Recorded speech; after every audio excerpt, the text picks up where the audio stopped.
Hi, everyone. Thanks for joining so far. Just about 5 minutes left, and then we'll get started with today's webinar.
Hi, everyone. Just a few more minutes, and then we'll get started.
Hi, everyone. We'll just get another minute or two, and then we'll get started. Thanks for joining thus far.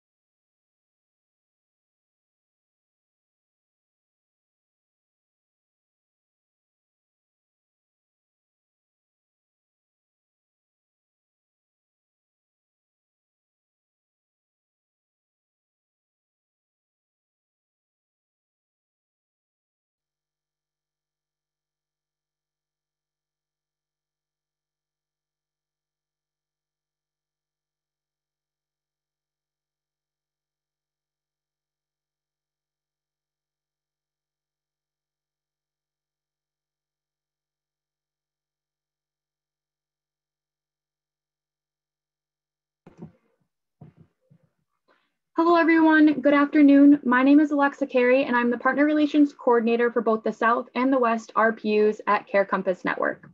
Welcome to today's webinar, the first Lunch and Learn, part of our Lunch and Learn series, 2021. It is titled, While Every Emergency is a Crisis, Not Every Crisis is an Emergency. Before we get started with today's presentation, I'd just like to go over a few housekeeping items. At the end of the presentation, there will be a question and answer period. So please feel free to type your questions throughout the presentation in the question and answer box that's located at the toolbar at the bottom of your Zoom window. Like I mentioned, at the end of the meeting, we'll be going through the question and answer period. However, there is a slight possibility that we might go over the allotted time we have. However, the webinar will be recorded and it will be posted to both the CCN website as well as our YouTube following the meeting. I believe a week after the meeting that will be posted. So, however, if you have to log off before the webinar is over, feel free to view that later on to finish up viewing the presentation. I now would like to turn it over to Lauren Greco, Project Manager at CCN, to formally introduce today's presenter.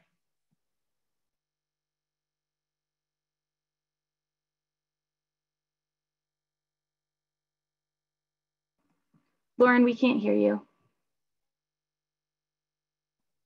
Classic. Thanks, Alexa. Good afternoon, everyone. My name is Lauren Greco, and I'm a project manager here at Care Compass Network.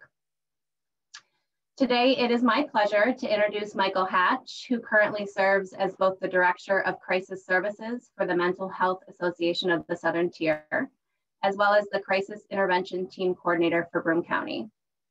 Over the past several years, I have worked with Mike in many capacities related to CCN's Crisis Stabilization Project, including roles respective to the development of MHAST Mobile Crisis Team, as well as our house, which is MHAST Short-Term Crisis Respite Facility.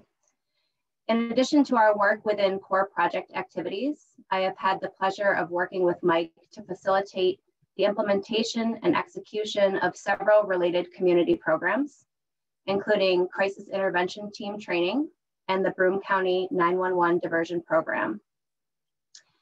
In 2019, Mike and I launched the Mental Health First Aid for First Responder Initiative, in which we both became certified as mental health first aid for public safety instructors.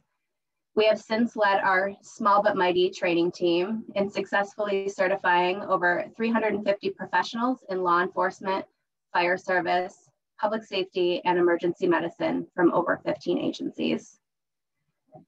The successful leadership that Mike possesses in his current role is greatly enhanced by what he likes to call his first career.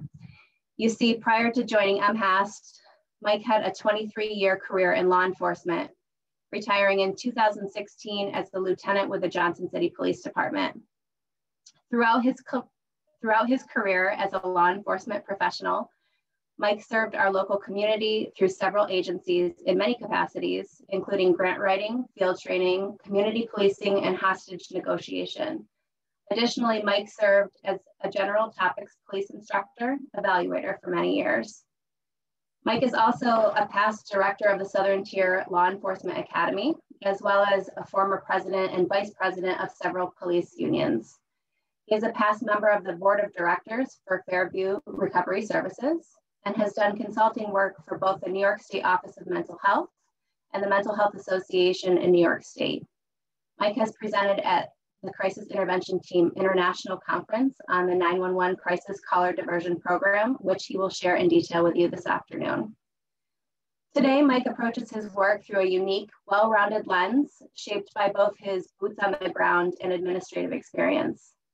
Today, Mike continues to hold many specialty instructor certifications, including Crisis Intervention Team Instructor, Crisis Intervention Team Coordinator, Firearms, Field Sobriety, Radar, and Police Mental Health. Additionally, Mike is an adjunct criminal justice instructor at SUNY Broome and serves on Broome County's Community Services Board.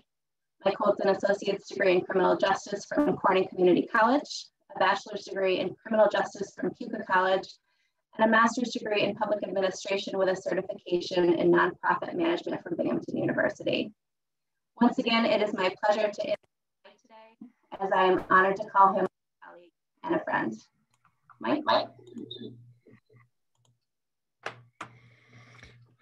Thanks, Lauren. I appreciate that introduction. Can't wait to meet that guy, geez. So today we're going to go over some programs that I'm really proud of that I've been involved with Care Compass and the Mental Health Association of the Southern Tier. As Alexa said earlier, there will be a Q&A, so please feel free to post anything in the chat that you may have a question about. If we don't get to it during the presentation, no worries. I will respond offline to anything I can. I am more than willing to help any community with any of the information that I provide today. So please feel free to contact me outside of this if you don't ask during the chat. So the title of this, while every emergency is a crisis, but not every crisis is an emergency, it's kind of something that we thought about when we talk about folks in a mental health crisis where we may not need a police response to it. So that's kind of the mindset that we set out with this first project that we'll talk about in a minute here. So, but a quick overview. We're going to talk about the transforming crisis response system and some of the work that we've done in Broome County, but there's way more work to continue to be done on this. The 911 Distress Caller Diversion Program. And I'll give you a quick overview of our house, which is our short-term crisis respite that we run at the Mental Health Association. That's been very supported by our Broome County Mental Health and our partners at Care Compass as well. And I'll give you an overview of our mobile crisis team too. So CIT, or Crisis Intervention Team, there's many goals to the program. Sometimes the misconception with the goals are that it's just training for law enforcement, which is not accurate in any way. One of the #1 goals is to transform the crisis response system and try to minimize the times that law enforcement are responding for a person in emotional distress. And of course, the second one on your screen here is providing those first responders or the police officers that are the first responders with the knowledge and skills and support to de-escalate. The most important tool that any police officer has nothing to do with that belt that they wear every day. It has, to me, in my opinion, it has everything to do with the tool that we all have that's located between our nose and our chins. And it's our mouth and our words and how we can utilize that to de-escalate situations. I can't stress that enough when I do instruction at the law enforcement academies, is that your mouth can talk you into a lot of trouble, and it can get you out of a lot of trouble as well and de-escalate situations. We're going to focus today on that first one and transform the crisis response system. In a sense, find ways through this program to minimize that law enforcement response and keep law enforcement officers available to handle, the criminal calls or the traffic accidents or, the other types of public assistance that they may be needed to assist at. So the first step in transforming any response system is to kind of look at the intercept map and figure out where to look and where can the work be done. So in this, we look between intercept 0 and intercept 1, where we have the crisis lines and we have 911. And we wanted to focus on the 911 piece of it. And was there an option to send 911 calls to a crisis line or to mobile crisis services directly? To enhance that even further, if there was an opportunity, if law enforcement are the primary responders, is there an opportunity for mobile crisis to engage with, or if there was an opportunity for law enforcement to engage with mobile crisis at the scene, so the mobile crisis team could meet the person where they're at and make an effort to avoid transport to an emergency department if we could. So we'll talk now, I'll jump right into the 911 Distress Caller Diversion Program and what that really means, or how we kind of worked it out and identified it here in Broome County. One of the findings from our sequential intercept mapping was that at certain times we had an over response to some 911 calls, and it's no fault of the police officers in any way. You know, the typical response is a primary and a secondary unit to police calls for service.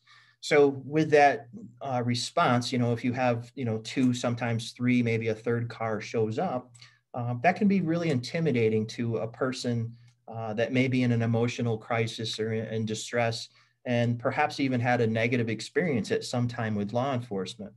So, you know, that was certainly a concern that we had. And we wanted to make sure that, you know, we kind of looked at that a little bit. The other thing that we looked at too is that in a sequential intercept mapping, it kind of showed up that dispatchers want more training out of that. So we kind of looked at how can we divert calls and also provide training to dispatchers. And I think I'm completely froze right now. My screen and everything is froze.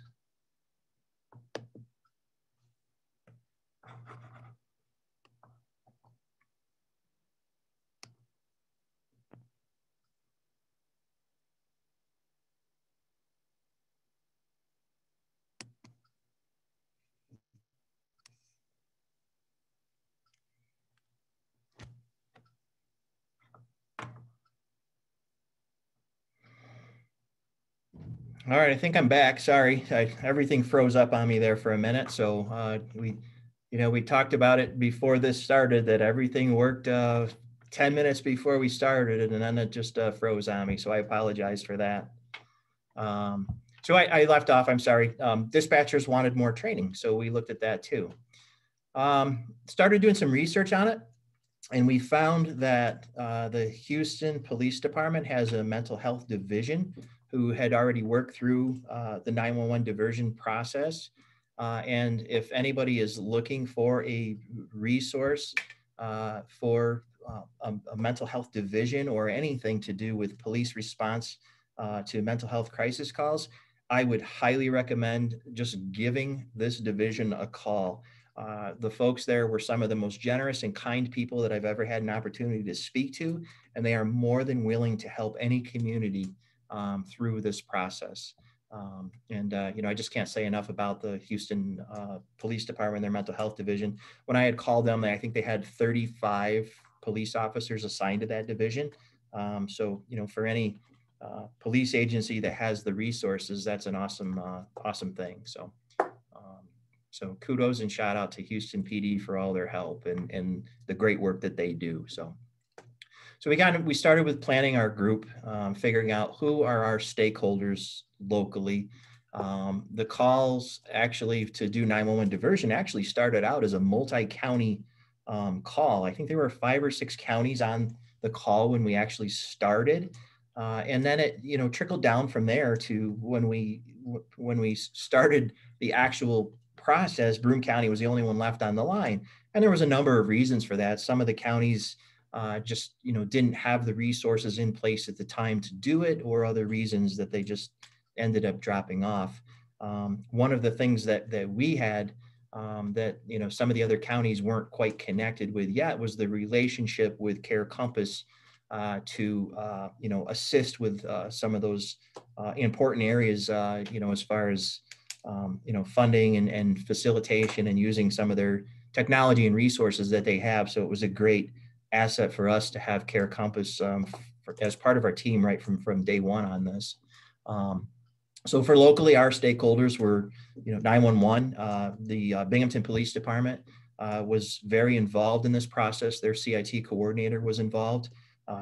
Binghamton Police Department handle 40% of all of our mental health calls that happen in Broome County. So they were at the table and provided some phenomenal feedback on the direction of this. Our Broome County Office of Mental Health was incredibly supportive through this. They're small, but they're mighty, and they did a great job helping out. Other mental health providers, we had our mobile crisis team involved because they were going to be part of the responding to this, so they were involved. And United Health Services was very helpful as well. They are actually the receivers of the crisis calls. It was obviously incredibly important to have them on board, and they were very kind and continue to work well with us in the crisis calls that are transferred to them. So what is diversion? It's really a better way to, in our opinion, it's a better way to handle the emotionally distressed calls.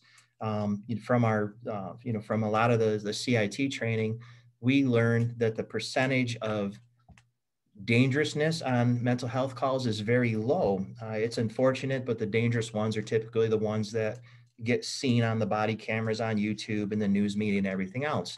But the day-to-day calls, we have over 2,000 mental health crisis calls in Broome County that are documented every year.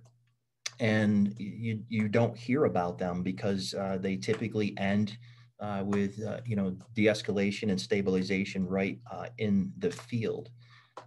So those are only the documented ones, and that's not counting any of the calls that police go on that may be labeled as something different, like a check the welfare or a domestic violence call that could have started as a mental health call. So it's a challenge to really dig into the weeds and figure out what calls are really mental health calls and what calls maybe something different. So we kind of we looked at it. We talked to our 911 folks at Broome County Emergency Services, who are just an incredible group of people. The deputy director of there, Neil Haight, actually had this idea many years ago and actually had proposed this idea to our local hospital, our CPEP, our Comprehensive Psychiatric Emergency Program. And through staffing changes and things like that, it kind of fell apart. So Neil was very excited when this idea kind of rekindled, and was really on board and supportive of the project from the very beginning. So we looked at it, and the response system that was set up is that if there was a mental health call, it got a mental health response, and or if there was a mental health call, it got a police response. And we wanted to try to find a way to get that a mental health response instead of a police response, and kind of use the analogy that, if it's a police call, if it's a burglary, you get a police car. If it's a medical emergency, you get an ambulance. If it's a car crash or a house fire, you get the fire department. But if it was a mental health call, we reverted back to police. And we wanted to try to help our police agencies and our response system and kind of modify that a little bit if we could. So how did we sell it? How did we get buy-in? This is probably the number one question that I get from communities across the country. I've had calls from, I just had a call a couple of weeks ago from Alaska. I've spent time on the phone with the Toronto Police Department, Seattle, Massachusetts, North Carolina, Florida. I've had calls all over the country, and it's amazing that little old Broome County is, answering calls for all these municipalities. And it's a really great thing that folks are willing to reach out, because this is the number one question, is the whole liability question. How do you sell this to the attorneys and the legislatures? And I'll be honest, in Broome County, this was probably the easiest part of the whole process. Our deputy director, Neil Haight, reached out to the county attorneys and posed it this way.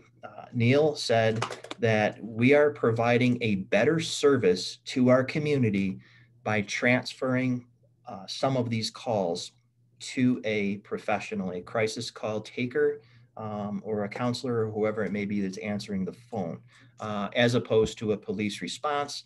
In addition, we're keeping law enforcement officers on the streets and available. So the buy-in was very simple. It was very easy. The receivers of the call were certainly very interested. Our comprehensive psychiatric emergency program, which I believe there's only 19 left in the state. We're lucky enough to have one right here in Broome County, operated by United Health Services at Binghamton General Hospital. So to have them right here, they were very interested in it. If there was an opportunity to reduce wait times in their emergency department and provide that service for the community.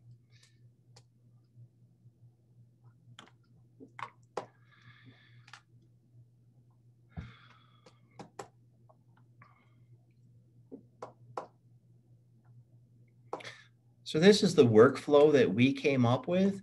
And, I'm not going to spend a lot of time on this because this will certainly be different for every community and whatever, the resources are available that you have in your house, in your community. So, but we had come up with this to train our 911 dispatchers and have them provide a warm handoff if the opportunity presented itself to our comprehensive psychiatric emergency program who answers our crisis call lines. This is this document here is a document that I am incredibly proud of, and our partners worked on this to try to simplify this and make it as easy and as quick for the dispatchers to utilize. So this is the tool that actually sits on every terminal at our Broome County 911. It's a laminated document that sits right on the terminal. And for this to suicide ideation or to kind of weed out the dangerousness to self or others, we had to work through a process to ask those very tough questions, which can be some of the hardest questions that a person's ever had to ask. Are you attempting to hurt or kill yourself or anyone right now? And are you thinking about it? Those are some difficult questions. If you've never had to ask that question, it can be really hard. And it's a question that you have to practice and be ready to ask. So we work through that with our dispatchers. Ask the question, figure out if they have a plan. Have they gathered the means to carry out that plan, and have they established a time frame? Many times in law enforcement, because of the liability and other things that go along with that in law enforcement, sometimes they hear, we may hear the word suicide, and we, it's always a serious situation when you hear that word. But you can dig deeper into that after somebody says it, and talk about the plan and the means and the time frame, and kind of weed that out a little bit. And is it proper to take them to the hospital, or is it something that a mobile crisis team or a crisis call taker can actually walk through with that person and try to develop a safety plan for them? This is the back of that document that I just showed. It's the laminated document, and it's kind of wonky here on the PowerPoint, but it fits right on the back of it. We wanted to give the dispatchers a resource if they got stuck or weren't really sure what to say. So we put these empathetic statements on the back of that risk assessment that they utilize.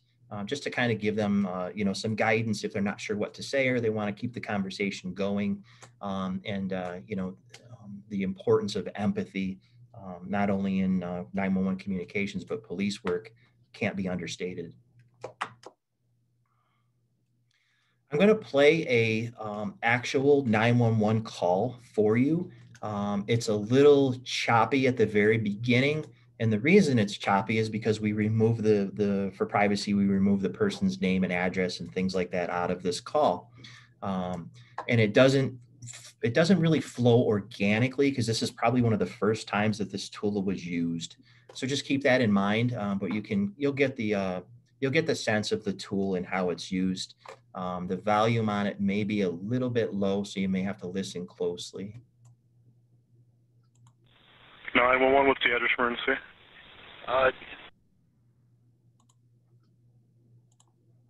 Sorry about that. I think I...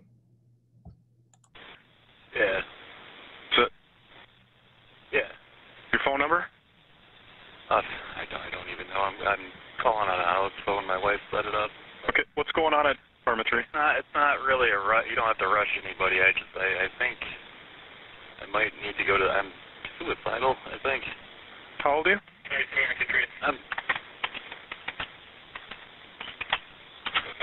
Okay, I'm going to get you some help. I just got a couple questions I got to ask you right now.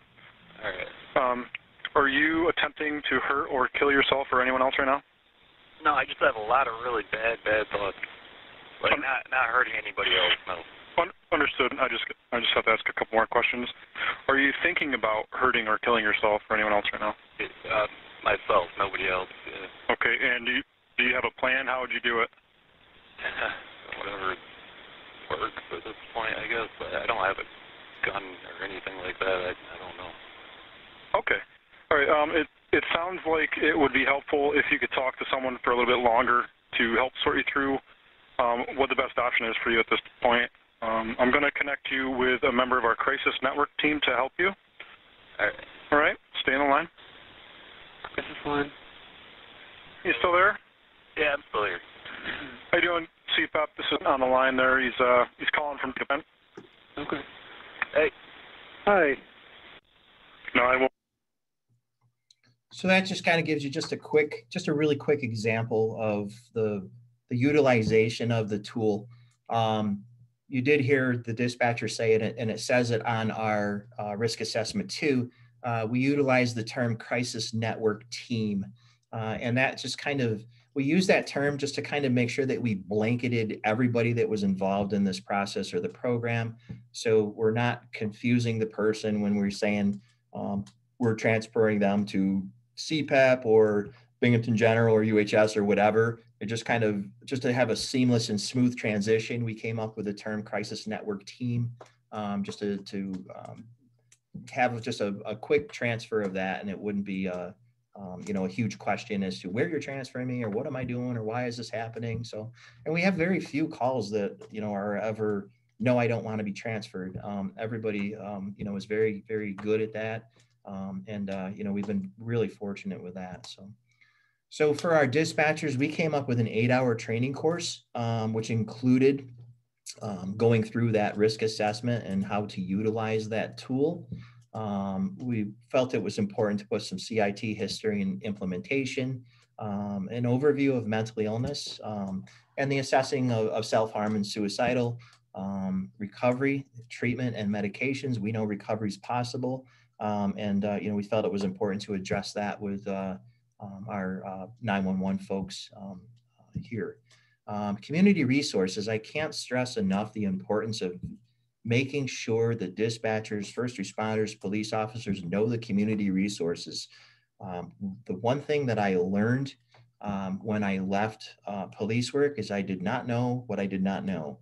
And there are so many community resources and wonderful organizations in Broome County that I wish I would have known when I was on the streets, because I can think of so many calls that I would have referred to some of these wonderful organizations that we have. And I just didn't know about them. So learning those community resources is very important, especially for our call takers. Active listening and de-escalation, and the local policies and procedures, of course, had to change to implement a program like this. Don't reinvent the wheel. I will be glad to assist any municipality and provide. I've already provided many municipalities with our training curriculum and the assessment tool and everything. And as they said at the very beginning of this is recorded, so you can certainly refer back to this and review the tool, or I'll send you a PDF of it if you just ask.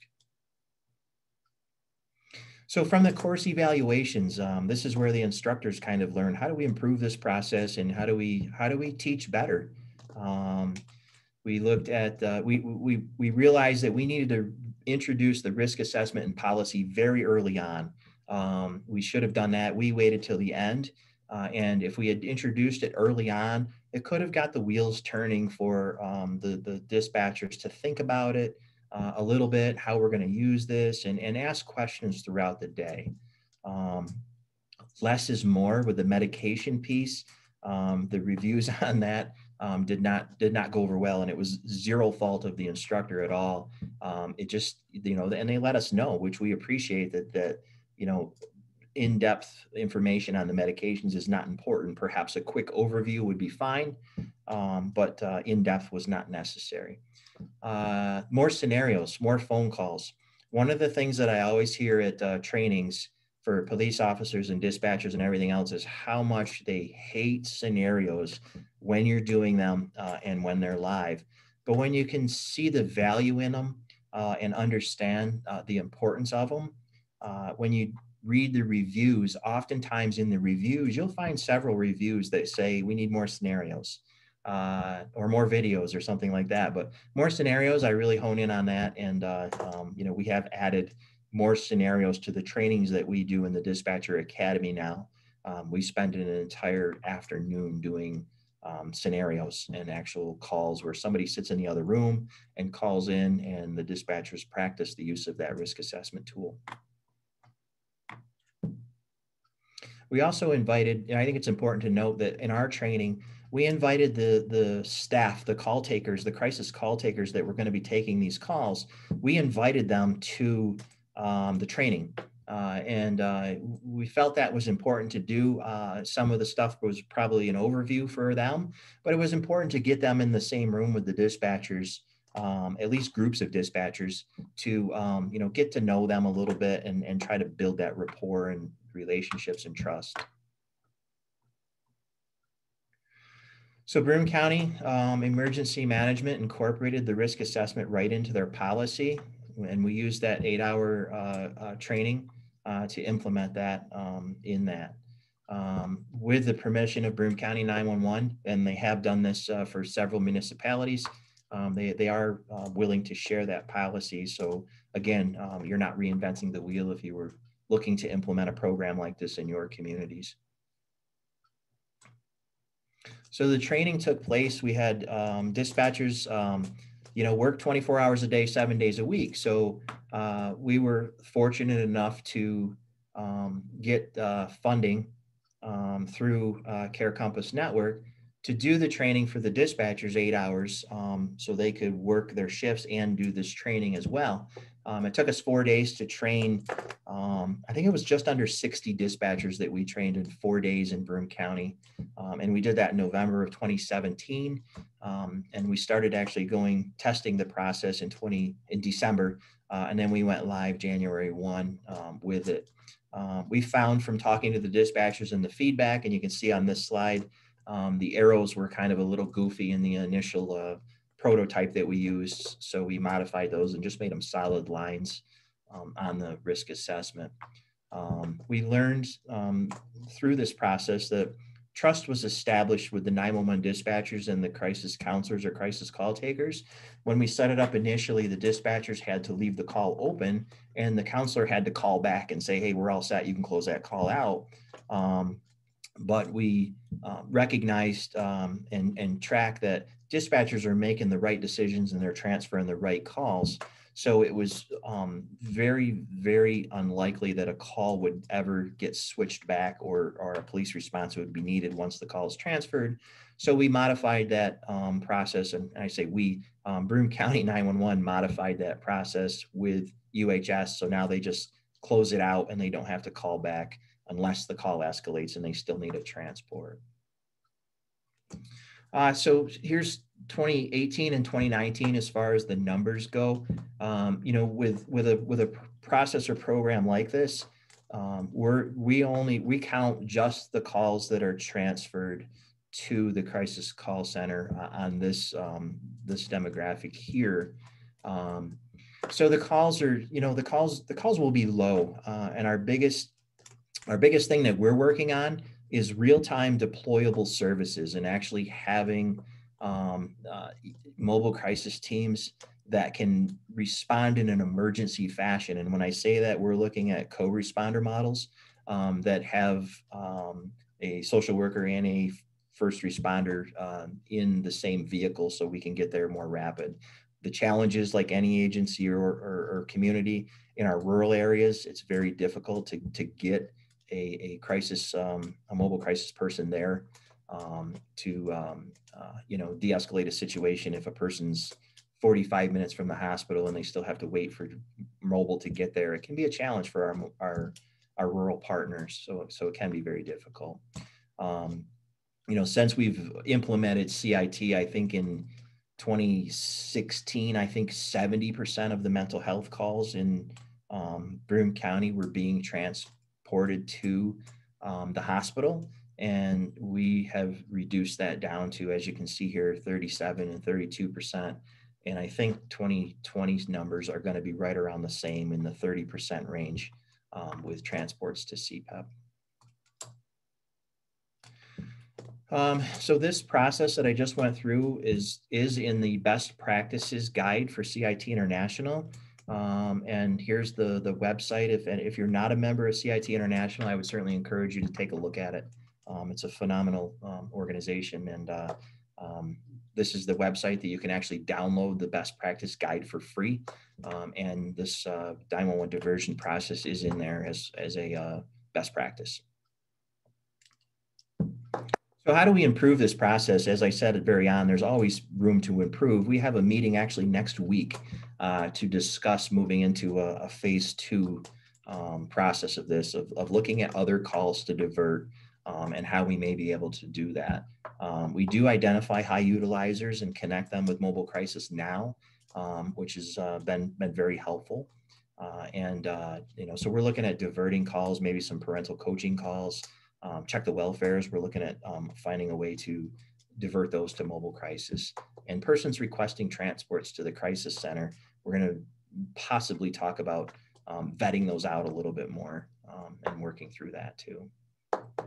So that's it on that part of this presentation, and we'll, post your questions in the Q&A there, and we'll get to them in a second here. But I wanted to share a couple other amazing programs that the Mental Health Association has, and talk about those for a few minutes, and because these are programs that Care Compass was very heavily involved in from the very beginning. Our House Crisis Respite, it's a short-term residential crisis support program. We're very excited about this program at MHAST because it's about to be our first OMH licensed program under Part 589. We're hoping that our license for that program comes in the next couple weeks or so. We're hoping, our fingers are crossed on that. So it's meant to stabilize a person having a psychiatric crisis. And it's completely run by peers, which is just a wonderful way to see somebody work through a crisis and come into our house with, just being down and no hope, and to leave the house with their head high and their shoulders back with a plan. And our peer support staff do a phenomenal job working them through that. So it's a voluntary program. People can come and go as they need to for whatever they need to do in the community, whether it's school or job or, go home to take care of their families or whatever it may be. But it's a 24/7, 365-day-a-year program. We work with them developing safety plans, and we do some case management activities emphasized around the discharge planning, and we link them to services if they're not already connected. A lot of our referrals actually come from our community partners now, so we're working very well with a lot of our community partners, and shout out to them for being on board and utilizing this program. The one thing that we do now that just recently we started is we provide food. You used to have to bring your own food, but we do have food in the house now, and it is provided to the folks that stay with us. This is just a really quick, short 2-minute video. Gives a quick overview of the house. I will preface this by saying the modification that has changed now is that we now are able to bill managed Medicaid. So it certainly helps, with the sustainability of the program that we're able to do that now. So that's probably the only major change in this 2-minute video.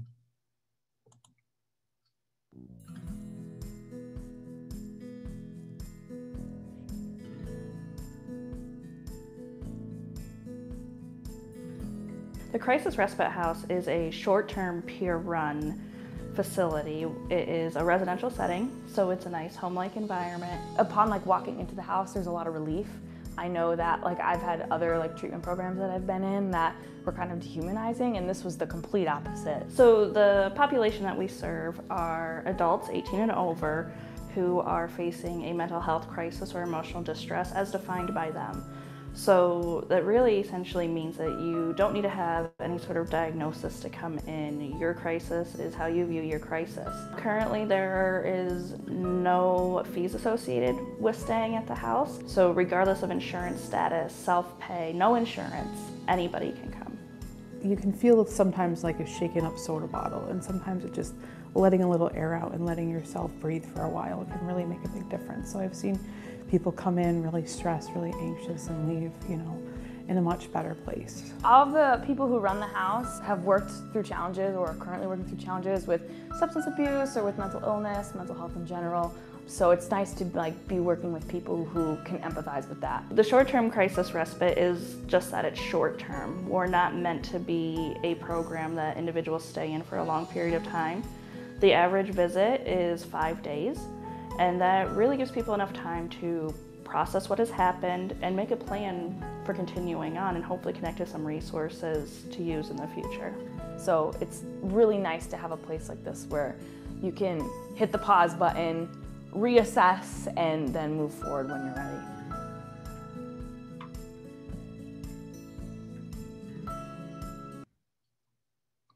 It's just a quick overview of the house, there's some guests in there that were kind enough to interview for it. So the house, I call it kind of the hidden gem in Broome County. It was opened in 2018, completely staffed by New York State certified peer specialist. It's located centrally in Binghamton, right on the bus route. We do have 6 bedrooms, so we can have 6 guests at any one time. There is a pre-registration required to come there, and that's completed over the phone. We operate the warm line out of the crisis respite house too. I'll talk about that in another minute here. So how do you get there? What's the eligibility criteria? There's always a catch, right?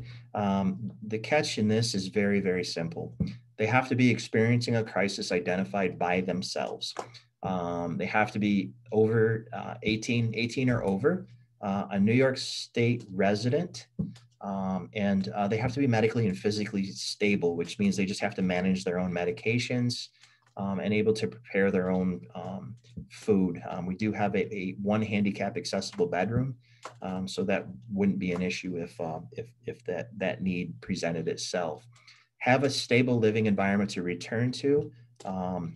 We can't right now, unfortunately, take people that are homeless to this program, and maintain their sobriety while they're there. Typically for us, we kind of identify that as they haven't utilized substances within 3 days prior to coming to us. Can't have a TBI or dementia and be on the sex offender registry. And they really just have to be willing to work with our staff and identify their goals and allow us to help them while they're staying with us and engage us, with the assistance and be willing to work on themselves. It's really a place to take a mental health time out and, figure out what caused the crisis. How can we prevent that crisis from happening in the future? And then getting back to your life and moving forward. The pre-registration process is very simple. The guest gives us a call. It's about a 10-minute interview. The staff there will call the supervisor, and that is either myself or one of the other supervisors, Cheyenne, and we'll either approve or there'll be some sort of reason for denial in that criteria that I went through. Once the guest gets there, we get their information, give them a tour of the house. They can pick out a bedroom. We have to complete a needs assessment, a plan of care, and a safety plan within the first 24 hours. And we just started doing this in December. And that's probably been the biggest challenge for staff, is to make sure that paperwork's completed in that 24-hour period and make sure it's done right. So it's a work in progress. We have an amazing staff there, and they're doing a great job, and they're making corrections and modifying and doing the work every day to get it right. So we offer the warm line. It's not a crisis line, it's a warm line, but we offer that right at the crisis respite house. And that number's available for anybody. We get calls from all over for that number. It is run 24 hours a day, 7 days a week. Since COVID, we've seen an increase, a substantial increase on that warm line to over 1,000 calls a month. We'll make sure that gets put up again, but there's the contact information if you have any questions on the respite house. And my last slide is just to kind of give a shout out to our mobile crisis unit. This is Sandra Westgate, and I did ask her permission to use this photo. I said, Sandra, would you mind if I threw this photo on there? I had a different one. She goes, I got a better one. So she sent this to me. So, so that's Sandra. Sandra's our licensed clinical social worker. She's our team leader with our mobile crisis unit. I'm very proud of the work that they are doing out in the field. They work very closely with 911. They call in service every day with 911. And 911 always knows where they're at, what they're doing. And as you can see in Sandra's hand, they carry a police radio with them so they can self-dispatch to calls. If they hear a mental health call, they can call 911. They use the radio for monitoring. They don't talk on the radio, but they can call up to 911 on their phones and say, hey, we're heading to that call. We just heard it.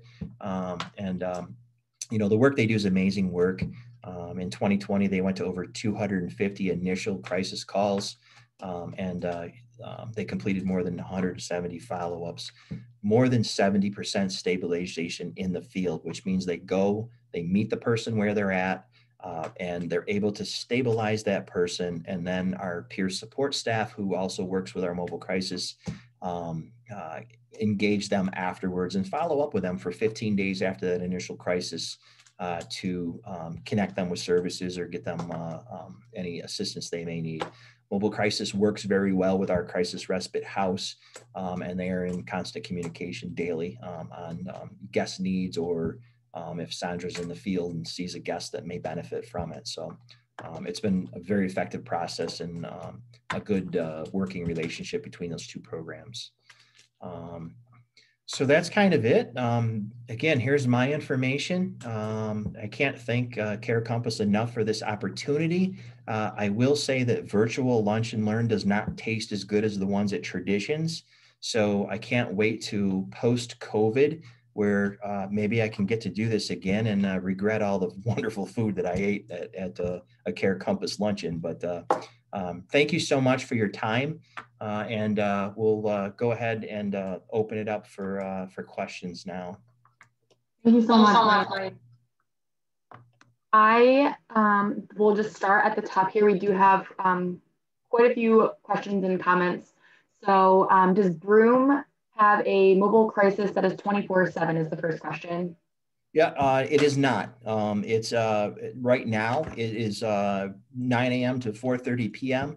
I do have a vacant position for a clinician for the afternoon shift. So we're looking to expand that program to cover probably up to 10:30, 11 o'clock at night. But it's hard to find social workers wanting to do that type of work. What counties are included in the 911 diversion program? Right now, as far as our specific program, it's specific to Broome County. I do have, I've had phone conversations with many counties throughout New York State that are looking at it and interested in implementing their own version of this process. There was a question asked in regards to receiving or having access to the slides. Is that something that you'd want to send out, or? Yeah, that's not a problem. We're, you know, like I said, I'm more than willing to help out any organization, you know, and as it's being recorded, so in a week or so they can have access to this right on their site. But if they, you know, send me a request, I'm glad to do that. Okay. In cases that require emergency response that involve mental health issues, would a mental health provider show up on scene with the police? Yeah, we have our co-responder model right now. The police officers go to a call and they get there and they request mobile crisis. Mobile crisis got here just before 9 this morning, and their phone was ringing as they walked in the door because the police were on the scene, and they were heading right out the door as soon as they got here to go help out the police. So they do go right with the police officers when requested, and they work hand in hand with them every day. Perfect. Does Broome County use any form of telemedicine for assessment for CPEP? I think CPEP does use telehealth, and I know through the COVID crisis, they are utilizing that more now under the executive order. There was a question regarding how the service will be sustained going forward. I'm assuming CCN is assisted initially, but how will this be financially supported in the future? So a couple things. The 911 diversion, the cost of 911 diversion, there really isn't a lot of cost involved in that. It's typically my time to go teach at the Dispatcher Academy every year and update that. So the training piece of it, once we got the initial bulk done through Care Compass, the training piece doesn't cost much for sustainability with that. Other than really my time to go train and help out the 911 folks when they ask me. As far as the crisis respite house, because we're able to build managed care organizations now, it's certainly going to help with sustainability on that. Additionally, with that program, we receive pass-through money from Broome County Mental Health to operate that program in addition to our mobile crisis programs. And we can bill for that. We build managed care organizations for our mobile crisis services too. There was a question asked related to our house. It stated that insurance is not necessary. How much is self-pay? There is no self-pay. If a person doesn't have managed care, we don't bill it.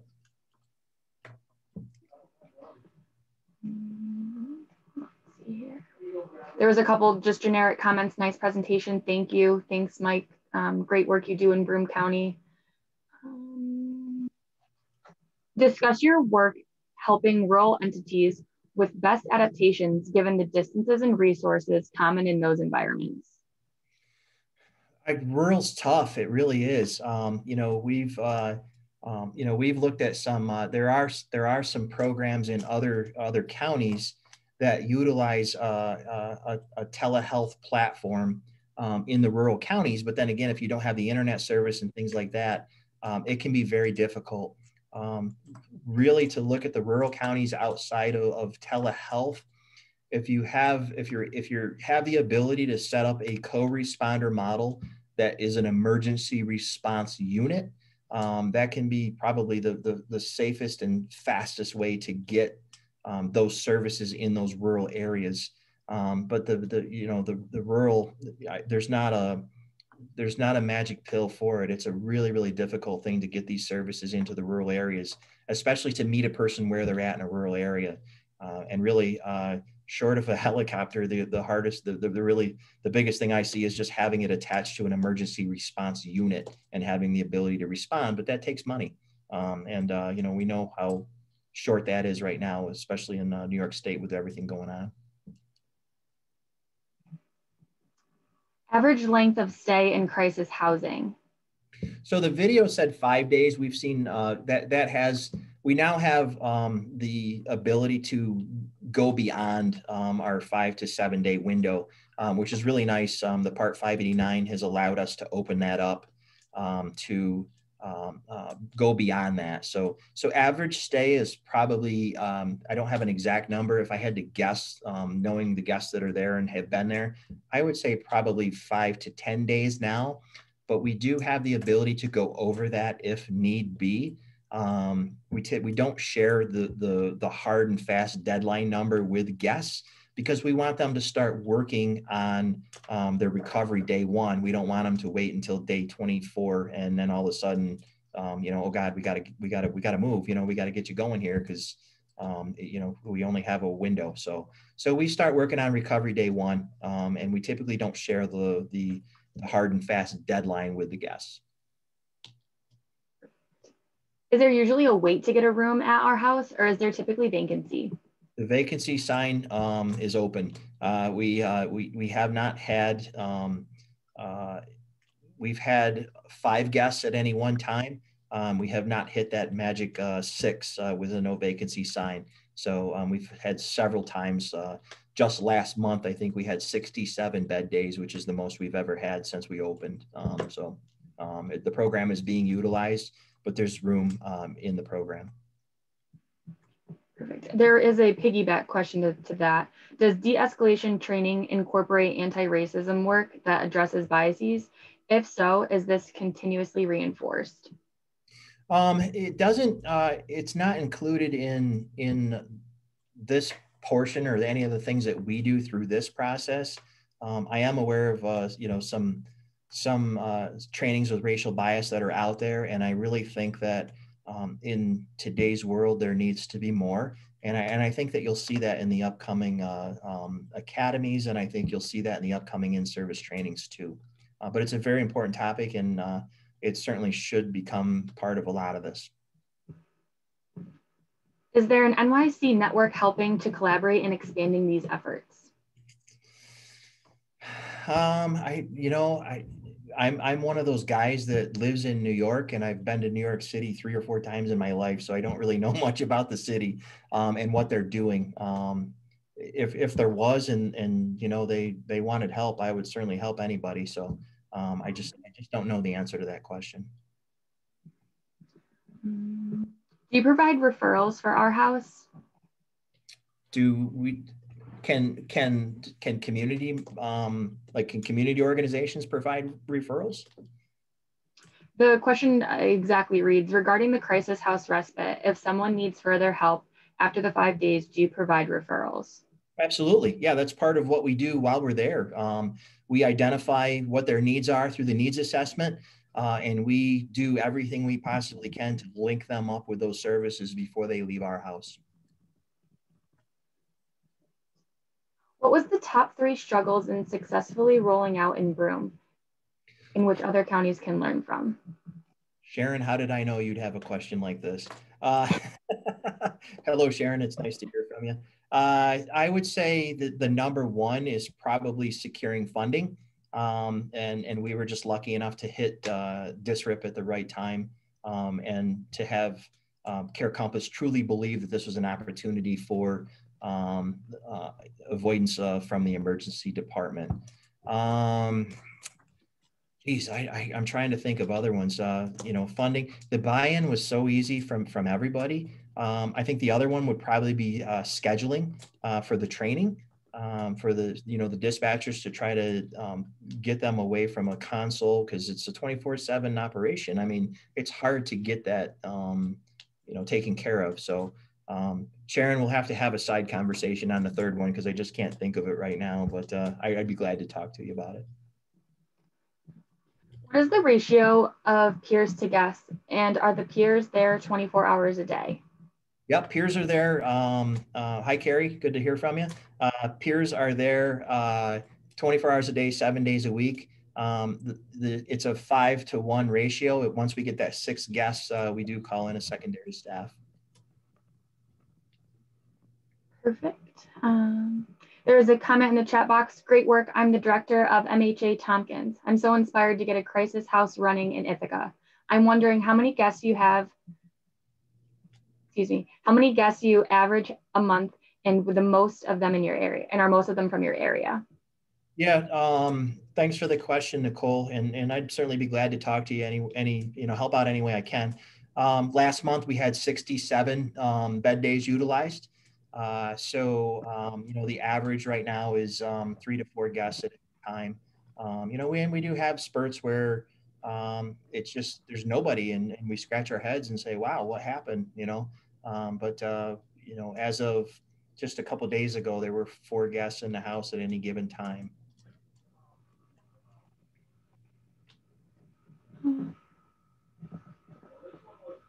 Let's see here. One last question, I think, unless others pop through. Are there trainings being provided in order to guide credible messengers to certification to enhance the effort?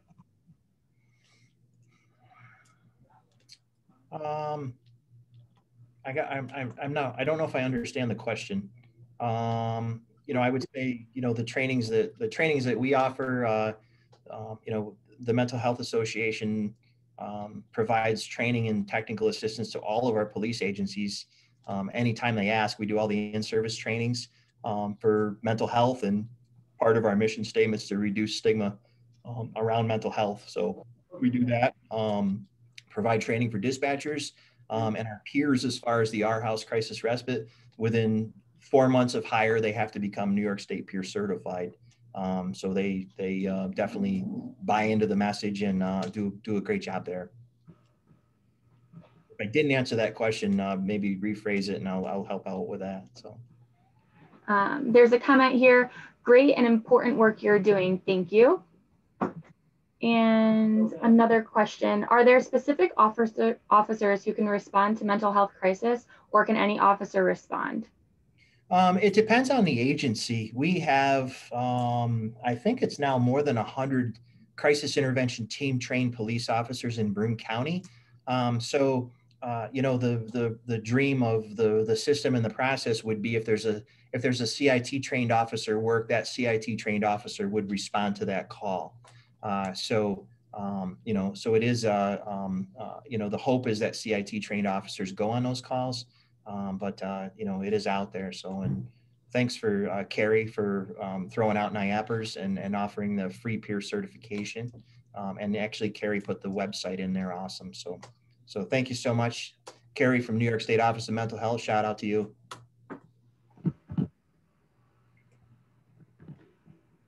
Okay. I believe that I asked all the questions. There were quite a few, so I apologize. Oh, another one just popped through. Are agencies provided access to certified peer specialists and or certified recovery peer advocacy, access to training scholarships? I'm thinking that Carrie might have answered that question with NIAPers providing the free training. Okay, perfect. And the link I put that link and her little comment in the chat for everyone. So anyone who's still on should be able to access that link. Awesome. Yeah. So yeah, it's a very valuable service. And if you can get your, peer folks in your organization certified, I would highly recommend it. We see value in it.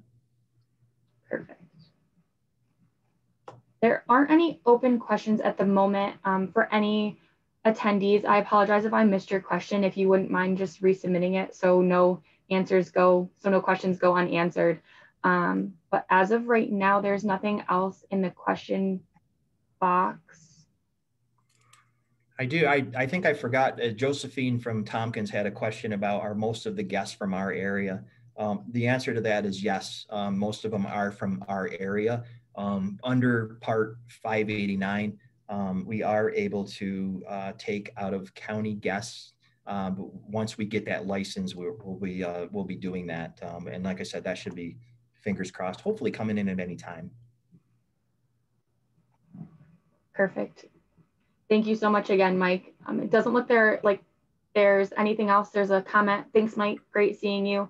Get in touch if there's anything we can assist with in the future. We have a refresher training coming out February 17th online. And then another thank you is just sent. All right. Well, thank you guys. And thank you so much to Care Compass for this opportunity. If anybody has any questions offline, please feel free. I see my email's already blowing up. So that's awesome. So thank you so much. Perfect. Thank you, everyone. There will be a link provided to a brief, providing you to a link with a brief survey after today's webinar. If you wouldn't mind, if you could just please take a couple moments to provide us with your feedback, that would be phenomenal. And of course, on behalf of Care Compass Network and Michael Hatch, thank you for joining us today. And I hope you have a great rest of your day and a happy Friday. Take care, everyone. Thank you.